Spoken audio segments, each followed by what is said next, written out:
നമസ്കാരം. 2026 മാർച്ച് 26 ശുക്രൻ മേടം രാശിയിലേക്ക് മാറുകയാണ്. പ്രണയത്തിന്റെയും ഐശ്വര്യത്തിന്റെയും ദേവനായ ശുക്രൻ ഊർജ്ജ്വലനായ ചൊവ്വയുടെ രാശിയിൽ എത്തുമ്പോൾ അത്ഭുതകരമായ മാറ്റങ്ങളാണ് സംഭവിക്കാൻ പോകുന്നത്. നവഗ്രഹങ്ങളിലെ സൗഭാഗ്യകാരകനായ ശുക്രൻ ചൊവ്വയുടെ രാശിയായ മേടത്തിലേക്ക് പ്രവേശിക്കുമ്പോൾ പ്രധാനമായും 4 രാശിക്കാരുടെ ജീവിതത്തിലാണ് വലിയ മാറ്റങ്ങൾ സംഭവിക്കാൻ പോകുന്നത്.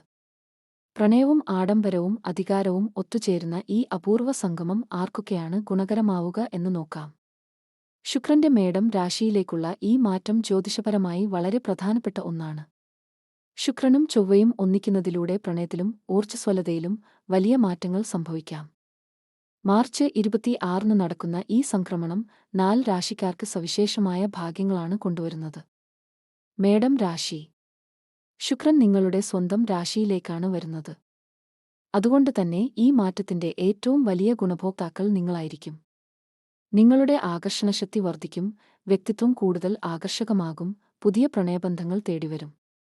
കരിയറിൽ പുതിയ അവസരങ്ങൾ ലഭിക്കാനും ആത്മവിശ്വാസം ഉയരാനും ഈ സമയം സഹായിക്കും.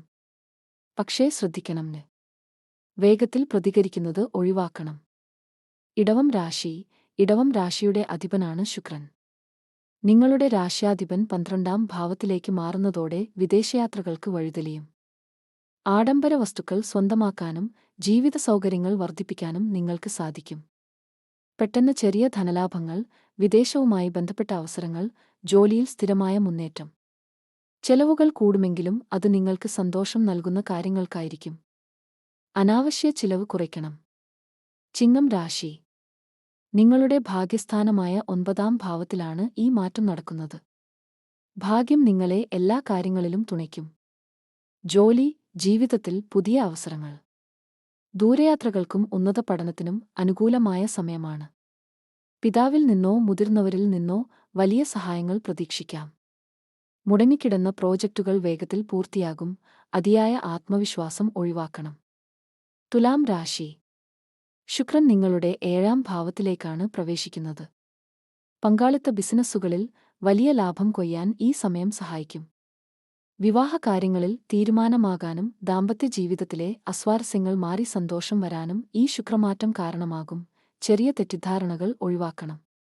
ചൊവ്വയുടെ രാശിയിലായതിനാൽ ഈ സമയത്ത് തീരുമാനങ്ങൾ എടുക്കുമ്പോൾ അല്പം ക്ഷമ കാണിക്കുന്നത് നന്നായിരിക്കും.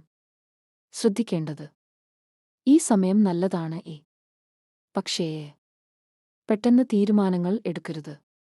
പണം ചിലവഴിക്കുന്നത് നിയന്ത്രിക്കണം. ശാന്തമായി മുന്നോട്ടു പോയാൽ നല്ല ഫലം ലഭിക്കും. ജീവിതത്തിൽ മാറ്റങ്ങൾ വരുന്നത് ഗ്രഹങ്ങളുടെ കാരണത്താൽ മാത്രം അല്ലാത്ത നമ്മളുടെ ചിന്തയും പ്രവർത്തനവും അത്ര തന്നെ പ്രധാനമാണ്.